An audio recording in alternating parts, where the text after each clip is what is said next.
बिस्मिल्लाहिर्रहमानिर्रहीम। अस्सलाम वालेकुम नाज़रीन। मुअन्ना सलाही ने अस्मा शिराज़ी के प्रोग्राम में जो इंकशाफ़ किया है, उस इंकशाफ़ ने बाजवा साहब ने जो बयान दिया था अपनी आखिरी तकरीर में कि हमने जो है वो फ़ैसला किया था फ़रवरी में कि आइंदा हम सियासत में मुदाखलत नहीं करेंगे और ये फ़ैसला जो है हमेशा के लिए है। उस बयान की जो बाजवा साहब ने ये बयान दिया था कि हम सियासी मुदाखलत नहीं करेंगे, उस बयान की मुअन्ना सलाही ने जो है धज्जियाँ उड़ा के रख दी हैं कि बाजवा साहब का वो बयान जो था सिर्फ बयान की हद तक था। क्योंकि मुअन्ना सलाही ने अभी ये बताया है कि जब पंजाब में हुकूमत बनने वाली थी और मसाइल चल रहे थे और उन्हें दोनों पार्टियों की तरफ से ऑफर थी, नून लीग की तरफ से भी कि आप वज़ीर आला बन जाएं और पीटीआई की तरफ से भी कि जो है आप वज़ीर आला बन जाएं, यानी कि परवेज़ इलाही साहब को दोनों पार्टियां ऑफर कर रही थी वजारत आला। तो उन्होंने जो है मुअन्ना सलाही ने मशवरा किया किससे?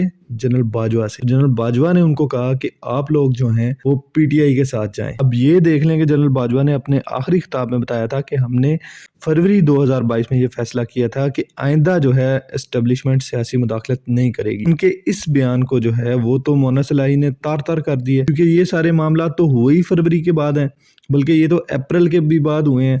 फिर ये मामला जो था पंजाब गवर्नमेंट का, ये जो है गया सुप्रीम कोर्ट, और सुप्रीम कोर्ट ने जिस तरह का फ़ैसला दिया वो भी हम सब के सामने है।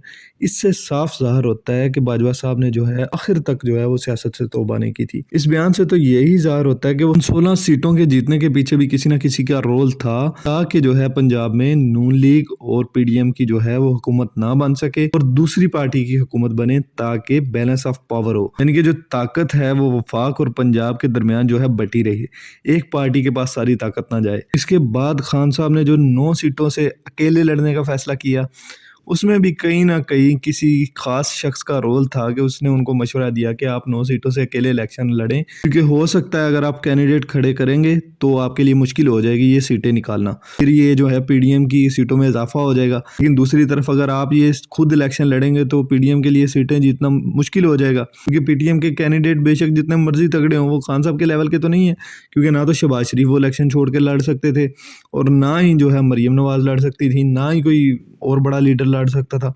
इसलिए ये खान साहब को भी स्ट्रेटजी जो है किसी की तरफ से इशारा हुआ था कि आप ये 9 सीटों पे खुद इलेक्शन लड़े। तीसरी बात, खान साहब एंड तक एक बात जो करते रहे वो काबिल गौर बात है। सबसे ज़्यादा खान साहब ये कहते रहे हैं कि जो है बाजवा साहब को एक्सटेंशन दे दें, बेशक उस वक्त तक एक्सटेंशन दे दें जब तक इलेक्शन नहीं हो जाता नया, उसके बाद जिसकी भी हुकूमत आएगी वो आगे नया आर्मी चीफ लगा लेगा। खान साहब ये बयान क्यों देते रहे हैं? इसके पीछे एक वजह है सबसे ज़्यादा, क्योंकि खान साहब को ये भरोसा था कि बेशक जो भी है बाजवा साहब जो है वो उनके साथ हैं और वो उनका साथ देंगे, इसलिए खान साहब बार बार एक्सटेंशन की और बाजवा साहब की वकालत करते रहे।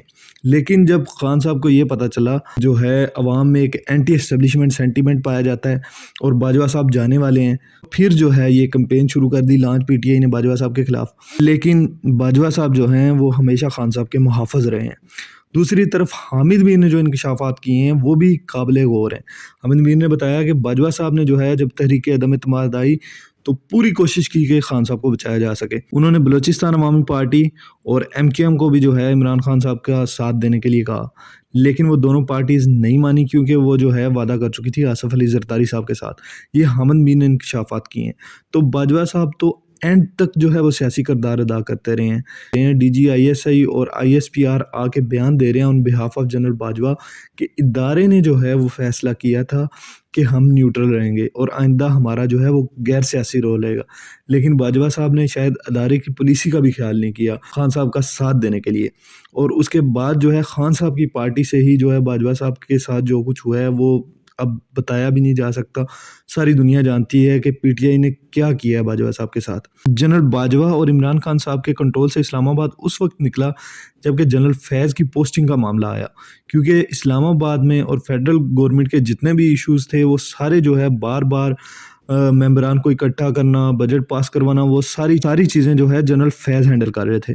लेकिन जैसे ही जनरल फैज़ की जो है पोस्टिंग हुई, जनरल नदीम अंजुम आए, तो उनसे उस तरह वो सारे मामला जो है शायद हैंडल नहीं हुए। उसकी वजह से जो है इस्लामाबाद पे जो है बाजवा साहब का और जनरल फैज़ की ग्रिप जो है वो लूज़ हो गई। उसके बाद जो है पीटीआई की हुकूमत भी नहीं ठहर सकी, क्योंकि नून लीग और पीपी ने फ़ायदा उठाया। खान साहब जो है अपने इत्तेहादियों से बात ही नहीं करते थे इस चीज़ का, और उन्होंने फिर मिल के हुकूमत बना ली। लेकिन इन सारे मामलात में जो है जनरल बाजवा का जो रोल रहा है वो इंतहाई सियासी किस्म का रहा है और वो हमेशा से पीटीआई के मोहसिन रहे हैं। ये बात मोहन्ना सलाही ने भी की कि जो है जाने के बाद जो है जनरल बाजवा साहब को गालियाँ नहीं देनी चाहिए, क्योंकि हमेशा से जो है जनरल बाजवा जो है वो पीटीआई के मुहाफ़िज़ रहे हैं। बाजवा और जनरल फैज़ को जो है पाकिस्तान की तारीख़ में शायद पाक फ़ौज के जर्नैलों की तरह ना याद रखा जाए और पीटीआई के जर्नैलों की तरह याद रखा जाएगा। और ये उन दोनों साहबान के लिए जो है बहुत ज़्यादा अफ़सोस की बात है। जनरल फैज़ के बारे में तो पीटीआई ने उस तरह कैंपेन नहीं की, ना ही उनके ख़िलाफ़ कुछ ज़्यादा बयानात दिए हैं। लेकिन जो पीटीआई ने जनरल बाजवा के ख़िलाफ़ कैंपेन की है, जनरल बाजवा साहब के लिए सोचने का मकाम था और सोचने का मुकाम है और उनको हमेशा सोचना चाहिए कि वो क्या करके गए हैं और इस मुल्क के साथ वो किस किस्म का जुल्म करके गए हैं। सियासी अदम इस्तेहकाम वो पैदा करके गए हैं, उससे मुल्क को पता नहीं कितने साल निकलने में लगेंगे। अल्लाह करे जनरल आसिम मुनीर जो हैं वो हमेशा गैर सियासी रहें और वो किसी भी पार्टी का साथ ना दें और सिर्फ़ अपने अदारे की जो है वो साख को बहाल करें।